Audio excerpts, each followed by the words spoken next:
بسم اللہ الرحمن الرحیم۔ السلام علیکم ورحمۃ اللہ وبرکاتہ۔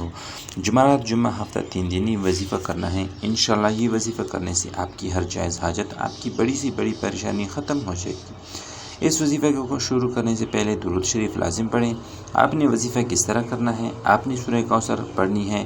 سورہ کوثر قرآن پاک کی سب سے چھوٹی صورت ہے۔ یہ صورت قرآن پاک کی 30ویں پارے میں ہے۔ آپ نے جمعرات کو یہ وظیفہ کرنا ہے اور ہفتے کو یہ وظیفہ ختم کرنا ہے۔ 3 دن آپ نے یہ وظیفہ کرنا ہے۔ جمعرات کے دن آپ نے نماز فجر کے بعد اول آخر درود شریف پڑھ لیں۔ اس کے بعد آپ 133 دفعہ سورہ کوثر کو پڑھ لیں۔ صبح نماز فجر پڑھ کر اس وظیفے کو کریں، پھر نماز عصر پڑھ کر اس وظیفے کو کریں۔ اول آخر درود شریف پڑھ لیں، پھر درمیان میں 133 دفعہ سورہ کوثر پڑھ لیں، اور اسی طرح آپ نے نماز عشاء کے بعد اسی طرح روٹین سے آپ یہ وظیفہ کریں گے۔ اسی طرح تینوں دن آپ نے یہ وظیفہ کرنا ہے۔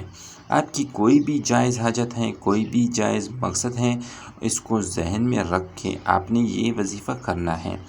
وظیفہ کرتے وقت پورا دھیان آپ کا وظیفے پر شک نہیں کرنا، پورا دھیان وظیفے پر رکھ کے آپ نے یہ وظیفہ کرنا ہے۔ انشاءاللہ اس وظیفے کو کرنے کے بعد آپ کی اللہ سے مانگی ہر جائز دعا قبول ہوگی۔ سورہ کوثر کی پہلی آیات مبارک یعنی اِنَّا أَعْطَيْنَاكَ الْكَوْثَرَ ہیں۔ یہ آیات پاک بے شمار برکتوں اور رحمتوں کا خزینہ ہے۔ یہ آیات پاک رنج و غم، حزن و ملال کو دور کرتی ہیں، قلب مومن کو فرحت اور شادمانی اور خوشیاں عطا کرتی ہیں، کیونکہ جب سرکار دو عالم صلی اللہ علیہ وسلم کو کفار نے ابتر ہونے کا طعنہ دیا تو اللہ پاک نے یہ آیات نازل فرما کر آپ کی دلجوئی فرمائی۔ کفار کے طعنے سے آپ کی قلب خاطر پر جو بارگاہ آ گیا تھا اس کو دور فرمایا، آپ کو کثرت، زیادتی، برکت اور جنت کے حوض کوثر عطا فرمانے کی خوشخبری سنائی۔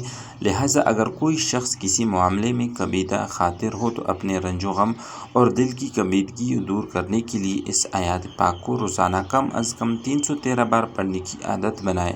انشاءاللہ اس کا رنج و غم دور ہو کر فرحت و شادمانی میں تبدیل ہو جائے گا۔ اگر کوئی شخص بے برکتی کا شکار ہو تو وہ اس آیات پاک کو 500 بار پڑھ کر اللہ پاک سے اس کے حبیب صلی اللہ علیہ وسلم کے وسیلے سے دعا کرے۔ انشاءاللہ تعالی اس کو اندازے سے بڑھ کر خوب برکت ہوگی۔ خاص طور سے تجارت پیشہ اور دکاندار حضرات اس کو اپنا وظیفہ بنا لیں۔ اگر کوئی بھی اولاد ہو تو وہ اس آیات پاک کو میاں بیوی دونوں اپنے نام کے اعداد کے مطابق روزانہ پڑھنا شروع کر دے۔ اگر کوئی طبی یا جسمانی خرابی نہ ہو تو انشاءاللہ 1 سال کے اندر کا دامن مراد بھر جائے گا۔ اگر کوئی شیر خوار بچہ بہت زیادہ روتا ہو تو اس پر 11 بار پڑھ کر دم کر دیا جائے، انشاءاللہ اس کا رونا بند ہو جائے گا۔ اسی طرح اگر کوئی اولاد نافرمان ہو جائے تو ان کو فرما بردار بنانے کے لیے 40 دن تک روزانہ اس آیات پاک کو اس کے نام والدہ کے اعداد اور آیات پاک کے اعداد کو جمع کر کے اسی تعداد کے موافق پڑھیں۔ اللہ کے کرم سے وہ فرما بردار ہو جائے گا۔ جزاک اللہ خیرا و احسن الجزاء۔